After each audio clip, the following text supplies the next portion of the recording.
ஏறி வந்து என்கிட்ட உன்னுடைய ஆதரவு தெரிவித்து அந்த ஓட்டை நான் வாங்கணுமா? அப்படி நீ சொன்னாதான் உன் மக்கள் எனக்கு ஓட்டு போடுவாங்களா? அப்படிலாம் நீ மேடை ஏற அனுமதியும் கிடையாது. அப்படிலாம் உனக்கு ஓட்டு போடுற ஸ்டேஜ் ஏற இதுவும் நாங்கள் கொடுக்க மாட்டோம். நீ சொன்னாலும் சொல்லலனாலும், நான் கேட்டாலும் கேட்கலாலும், உன் ஜாதிக்காரன் 99% பேர் எனக்கு தான் ஓட்டு போடுவேன்னு ஆணித்தனமாக சொல்கிறாரியா அந்த மாவட்ட செயலாளர். இதை விட வெக்க நமக்கு என்ன வேண்டி கிடக்குது? சோத்துல உப்பு தானே போட்டு தான்றோம், போச்சக்கூடாது. இது தேர்தல் நேரம், முடிவெடுக்க வேண்டிய நேரத்தில் இருக்குது இந்த சமுதாயம். இன்னைக்கு நண்பர் பாரதிதாசன் பேசின மாதிரி இன்னைக்கு 5 முறை தேர்தல், 6 முறை தேர்தல் இப்படி போயின்னு இருக்குது. அவன் ஒரு ஓட்டு அரை ஓட்டில் ஜெயிக்கிற உயிரை பிடிச்சின்னு துடிச்சுன்னுக்கிறான். இன்னைக்கு தமிழ்நாட்டில் 234 தொகுதியிலும் இருக்கக்கூடிய ஒரே சமுதாய சிறுபான்மை சமுதாயங்களில் நம்மளும் ஒரு சமுதாயம்.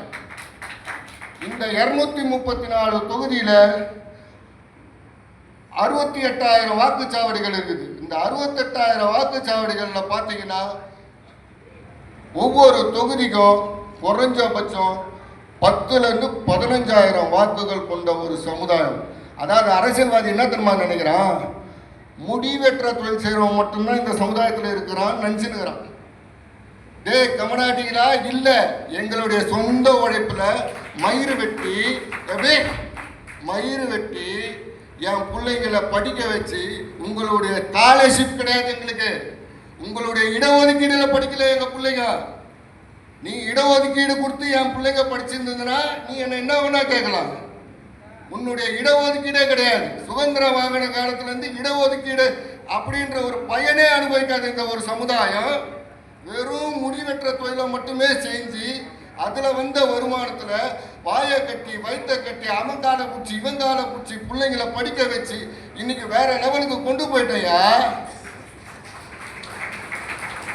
இன்னைக்கு என் பிள்ளைங்க வேற தொழிலில் இருக்கு.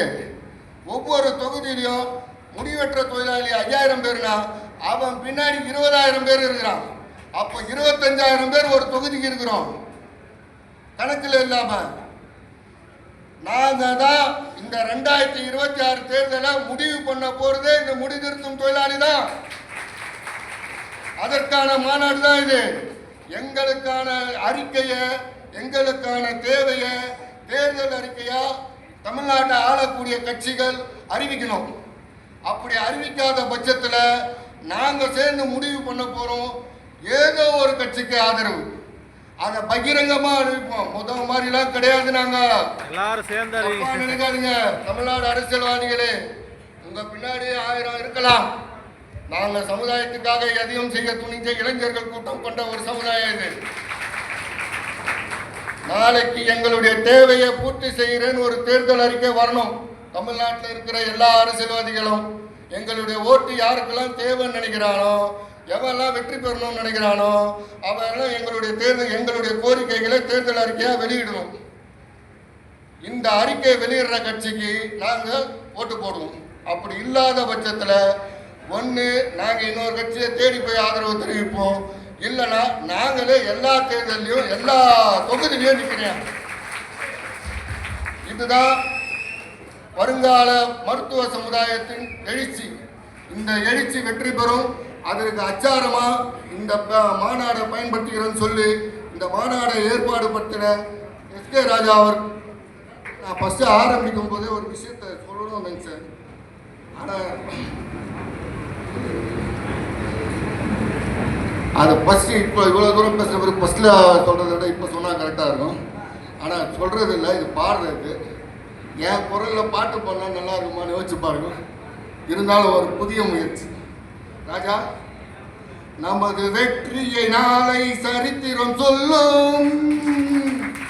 இப்படை தோற்றின் எப்படை வெல்லும்.